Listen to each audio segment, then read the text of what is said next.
It's time for Veterans Issues, the show that brings you information about veterans, military, and their families. Now here's your host, Ken Rollins. Welcome to Veterans Issues. Ken Rollins here. Thank you, Gary Hart, for that intro. And we are brought to you by the Red, White, and Blue. Today we're going to talk about something near and dear to our hearts. It's ALEAF, and we'll explain what that is to you, but it has something to do with law enforcement. We're going to talk with Henry Mullinax when we come back. Stay where you are and get that pen. Welcome back to Veterans Issues. I'm still Ken Rollins, and we're going to be talking with Henry Mullinax today. He's on the board with the ALEAF. I'll explain what that is to you in just a second, but it's about Law Enforcement Week coming up here. And the date says May the 13th through the 18th. And welcome to the show, Henry. Thank you, Ken, for having me. We appreciate it. Good to be somewhere today, ain't it? Yeah, amen. Be above ground. There you go. That's what I'm talking about. Good. First of all, you well known around here for your, I know you from your automobile. You had an automobile dealership. Or you 42 years, yeah. Is that all? Yeah. You're just a rookie then, ain't you? Just a rookie. Hey, yeah. Well, and this ALEF stands for Alabama, I want to make sure I get it right, Alabama Law Enforcement Appreciation Foundation. Now, this is a 501c3 foundation that's been established just recently. Matter of fact, or probably still in the process. But no, it's done. It's done. Okay, it's done, so you have a 501c3 foundation. And, of course, you folks, I'm going to look in the camera, those folks out there want to send us some money. Amen. Before we get started, I asked them to get their pen. I want to write this P.O. Box down, folks, before we get too far into the program. It's P.O. Box 7501, Oxford, Alabama. Now, this is from the car business, automobile business.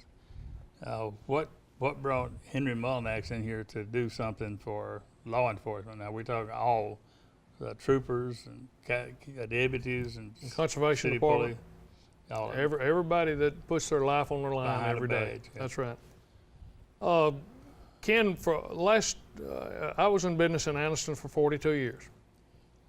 First as a franchise dealer and then as an independent dealer down on South Quintard. I had a great relationship with law enforcement. They would stop by, we would visit, we'd talk every day. I developed a lot of friendships with law enforcement. So when the opportunity, this started 5 years ago with Brian McVeigh deciding that because the law enforcement was taking such a beating from the then current administration and they were, all over the country, they were being disrespected and not deserving of what was happening to them, he decided to feed them breakfast. And they kind of grew out of that. Then it went over so well, he recruited some local business people. I was still in business at the time. Eli Henderson had just left circuit clerk, or was still circuit clerk then. He recruited Eli, and a lot of key people throughout the area that had a love and concern for law enforcement and had a relationship there. My personal concern was, besides the friends that I had in law enforcement, was developing a relationship between the community and between law enforcement that would flourish and grow, and not only that, between the agencies, between Jacksonville and Oxford and ALEA, the state trooper's office, and the other entities throughout the county, in order to better and further cooperation as far as reducing crime. Yeah. Crime had gotten pretty heavy in our area at the time, and still is. Then it developed, the next year we had a breakfast, and we had a problem. We couldn't get all the officers there for breakfast because it was shift change time, and some of them were sleeping and waiting for second shift, or they were coming off third shift and too tired to eat. So we moved it to a luncheon 3 years ago. And then last year we fed 452 officers on 4 different days. And then on Friday, as you know, as a memorial service, we had the memorial service at the Memorial Park for fallen officers, and we fed everybody that day with pizza and finger food because it was outdoors. But then on top of that, we raised money and as a committee, which was not a tax deductible committee, and it took a lot of effort to do that. Couldn't get any corporate donors, and fed 452 officers every day that would come, and usually had about 200 officers that would come and show up every day, and we fed them Monday through Thursday. We catered it with classic and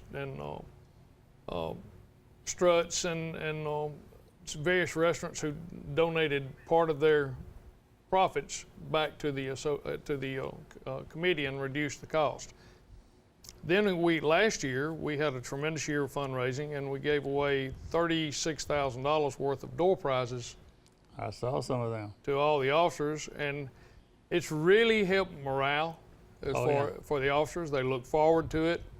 It's really helped the departmental cooperation from one city to the next. They've become a lot more familiar with each other. I didn't realize that, being in business, that they really didn't socialize that much from one department to the other. Well, let me stop you there. When you was talking about, at one time, City of Anniston had it had a huge problem with its the city council, the management, and the mayor and everybody working. It was like against each other. And you're a police chief out here. You're trying to field enough officers to cover all parts of the town, not just the hot spots, but cover all spots. And you can't get the funding, and you don't get the support from your leadership. There was a scary time there at that time, and now Anniston's. I don't know where it's at in the thing, and this is not going to stop the crime, but it does let the officers know that we appreciate them putting on that uniform and putting on that badge and going out there into the dark. One thing I always said is I'd hate to be an officer out there on the interstate. You know, you go into the feeding, you see state troopers up there. You walk up behind a car with tinted windows, you can't see inside, 11 o'clock at night, and all you can do is have your hand on top of your revolver. But the guy inside the car can have his ready when you walk up there, so he's got the advantage. So they put their life on the line. There's some bad people who travels up and down the interstates, and I've seen the people in line down there. I've been in the city meeting center, and they're not all Caucasian. There's a mixture of the Latino to blacks to white. Everybody, all these officers are there enjoying themselves, and some of their families are really appreciative. Some of them brought y'all gave away a big screen TV. I would win that thing. I've seen all kind of couple of kayaks. Yeah. Oh, I don't know about big that. Green eggs. We gave away 3 big green eggs last year. Grills. Mikey Webb at Sergeant at Anniston.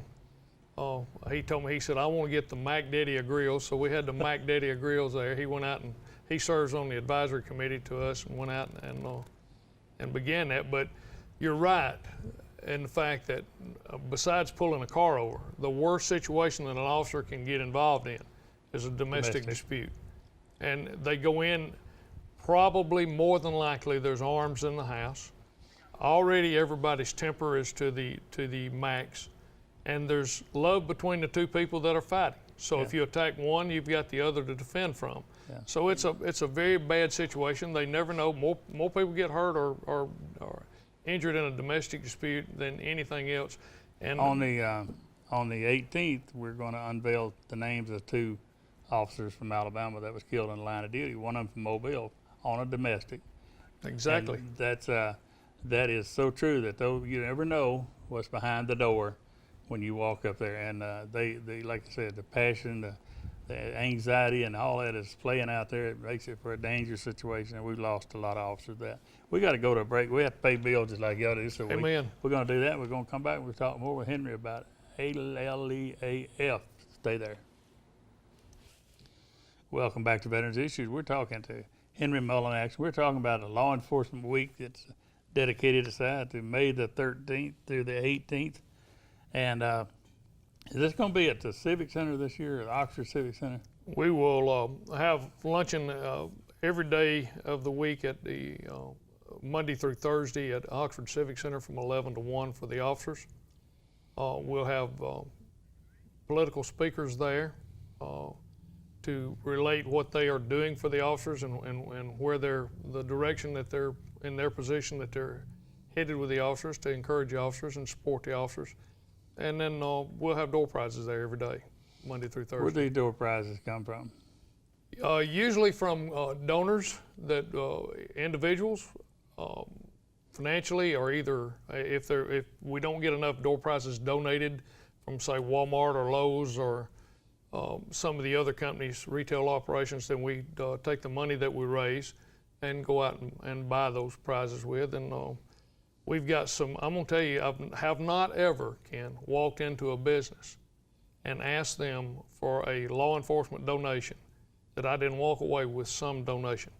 Now, it may not be always what I had hoped that they would give, but it's always a donation. We've got the best community in the world, business community, that is supporting law enforcement to no end because they understand the value of it. Yeah. Well, you would find a business, you'd think, oh, well, they know that the law enforcement out there protecting, driving by, and just their presence will ward off people. But there's a lot of them in there that really, they really have a heart for what these people do. And I've got a thing here I was going to prompt myself to remind you, because me as from the military, all the years that I work up there in that park, I've never distinguished between the names of the World War II veterans, the Korean veterans, my buddies, than those. We took the oath, and they take it foreign and domestic. And so whether we're in Vietnam or we're in Afghanistan, Iraq, or we're on the streets of Anniston, Alabama, to me, that's protecting the citizens.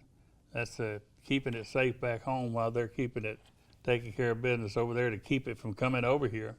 So I've never distinguished between the two. So the military folks around here really show their support too. They do, and as you said, when we took that oath to defend, we actually wrote a check. And these officers, when they take the oath of office, they actually write a check, up to and including everything they ever had or they ever will have in order to defend their friends. And biblically speaking, there's no greater love than to give your life or lay down your life for a friend. Yeah. So the next time that our audience sees an officer or somebody from the military, they need to realize they're in the presence of a friend. I have spoke to a lot of groups. I won't name them, but several of them down at the Classic on Noble. And the first thing I do before I get started is I have a check in my pocket that I wrote the date I entered the service, and just what you said, up to and including my life. And I'll ask everybody to do this, write a check like I did, but you don't put anything in it, just sign it and pass it up to me. And you'd be surprised, about 7 or 8 of those I've done, not got the first check. You know, I did one at Civic Center during the Now you had to have some veterans in the group. Well, during the Southern Gospel Week, we had the floor was full of people, and I asked them, I said, I got a couple minutes, I'll just let y'all pass your checks on up. Just sign them, send them on, don't fill them out. Nobody sent me a check, and I made my point is there was at least 150 veterans there. They wrote a check. And they didn't say, send me to Oklahoma or send me to Afghanistan or Vietnam, whatever. They wrote a check and said, I belong to you, and guess what you become? You became, at that moment, you became a GI, government issue, and you had a serial number. And most people, and I had nobody in that audience that didn't remember their serial number. And that's the writing the check business is really, when you see a soldier out here, a young soldier, they wrote that check too. And I'm gonna tell you something else. These law enforcement officers, they write a check too. Exactly. And they take an oath. Every day. And they get up every morning, they walk into harm's way, and a lot of the wives wonder, will I see them when they come back? And just for that alone, we should make sure that we do everything as we can as a community. Young man in Mobile had 3 children. Sure did, and they're going to be up here. They're going to be up here on for the 18th. memorial. His wife and 3 kids, well, 8 members of the family is coming, and that's probably going to be my biggest heartbreaker to see us Always honoring is. his dad, their dad, and we got, I don't know how many we got from the family up in Huntsville, but that's not a good thing to do. That's on the that's during the last day of the appreciation week, and that's when the governor will be here. Now that's open to the public if you want to come up there. That's at 11 o'clock on the 18th in Centennial Memorial Park, and you're welcome to come to that. A.G. Marshall will be there also. Yeah, No, Steve well- Marshall, our Attorney General, will be up there, and probably there'll be officers from all over the state of Alabama. We had officers last year there from Michigan. Absolutely, we put them in the for- honor guard. Exactly. Yeah, and they drove. They rotated driving, and that was amazing to me. They stayed on my email account, and for months afterward, I would get emails from them, and they were still talking about their experience in Anniston, Alabama. Even though the guy that got killed was in Atmore and they were from Michigan, they still remembered that service that we had here in Anniston. So if you're out there and you'd like to go, you'd like to pay your respects to those officers on the 18th at 11 a.m., just come on up to the park. We'll have chairs for you. We'll have water and even have some pizzas. So we'd like to have you come up pay your respects. Where we need to go next? We need to. We got the foundation. Well, this is your show. Don't leave me down. No, but it's about you. It's about the foundation and all that. Man. Well, the foundation, while I've got an opportunity publicly, Okay. George Robinson, who was the attorney that helped us set the corporation up, did it gratuitously, and he was an ex-officer. Joan Sanders with the MDA group is the accountant who helped us, and she did it gratuitously. We paid her a very minimum amount of money for what she did. And then to Congressman Rogers and to his chief of staff, Chris Brinson, they got our 501c3 status through in a couple of weeks. And it was just absolutely blew me away. They interceded with the Internal Revenue Service for the good of the officers. They not because of us as persons, but because it was for the good of the officers, and they knew that the 501c would allow corporate donors to have a tax deductible status and would raise a lot more money. You know, on the board, I looked around at those meetings and the staff. I start with Kim McCarson, and I look around at the other ladies in there, and you know more of them name than I do. And the thing about doing this is you're going to leave somebody out. But I see from Brian McVeigh, the district attorney, to the deputy sheriffs in the room, and Oxford Police Chief Bill Partridge, and all the people. Shane Denham. Shane, and these are the people that are making sure that those that everything, the wheels are greased and all that stuff, that make it come together. Well, let me explain to you. You serve on the board as president-elect, and I'm president. Eli's chairman, although Eli's running for office. But the board is made up of business people who have no interest in law enforcement. They receive no benefit from what they do. Patrick Miller from Miller Funeral Home is on there. Tony Pugh from Fabark Steel. Kevin Ford from Fort McClellan Credit Union. And I probably left somebody out. Mike Halpin from Mid-South Paving is on the board. But they have no affiliation, so they receive no benefit from what they did. They're neutral.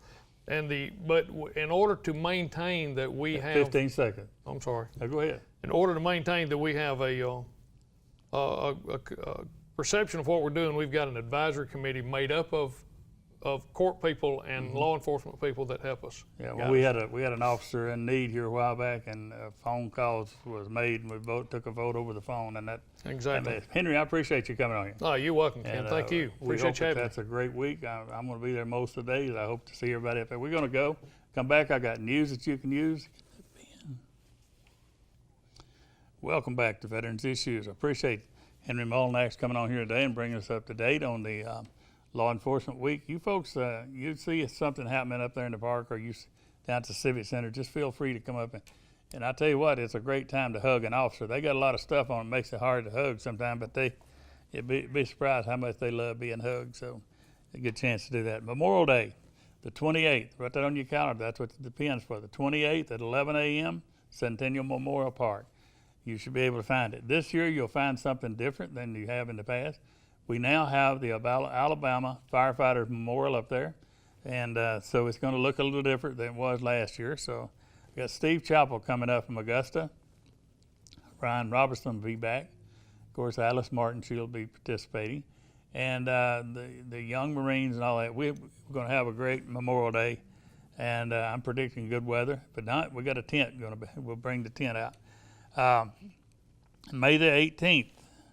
That's when we was talking about earlier with Henry, but May the 18th is the day that we'll be unveiling the names of the 2 officers that were killed in the line of duty here in Alabama. And Governor Ivey will be here for that event, and that's at 11 a.m., and as will Steve Marshall, the Attorney General, and a lot of other dignitaries. There'll be some of your elected officials from the area will be there too. So just put that on your clock. We need a good turnout for the 18th, and there might be some pizza left for you. So, and then let's see, I put in a firefighters memorial, Superior Hyundai. Mike Huckabee, all his folks, Brett George, and all of them are looking for you to come up there. They sponsor the show, and they also give a discount to veterans and military and first responders. But if you're a military veteran, you got to have a DD-214. They'll give you $500 off of a new car. But if you tell them you saw it on Veterans Issues, they'll give you another $500. So I just saved you $1,000. All you got to do is tell them you saw it on this show. And they not only you get a great car, but you get a good price on it. And they're good folks. I've been knowing Mac probably 30 years. And the VA hotline. This is what I want to do with the pen. This is the hotline. If you need if you know a veteran that needs help, 855-948-2311. Or the number you see on television all the time is 1-800-273-8255. And when the voice comes on, press 1. That's if you know of a veteran that's in stress, that's contemplating suicide or homicide or whatever. That's the number to call there for help. And then I want to, this one is Wounded Warrior Alabama. That's one word, Wounded Warrior Alabama @gmail.com. And the phone number is 256-458-2715. Ross Winter started that organization with his own money, and now it's a huge deal. If a veteran needs a wheelchair ramp built, whatever, power bill paid, I can't go into the number of water bills, there's all kind of help. And but one of the reasons is that he's a veteran too. Ross, I think he was jumped out of planes, and that's what's crazy in itself. We desperately need some drivers for the DAV van to leave at 6:30 in the morning, take the veterans over to Birmingham for their appointments. And if you're interested in doing that, contact me on my information on here that you see, and I'll hook you up with Paul Brulé and the folks that do that. Don't forget, when you purchase your tag, go for the law enforcement tag. That's how we get the funds to do the things that we're doing at Vernon Park. So this week I'm going to give my salute to the folks at ALEF at Support Law Enforcement. Everybody that supports law enforcement. This is for you, and I'll see you next week here on Veterans Issues. Salute.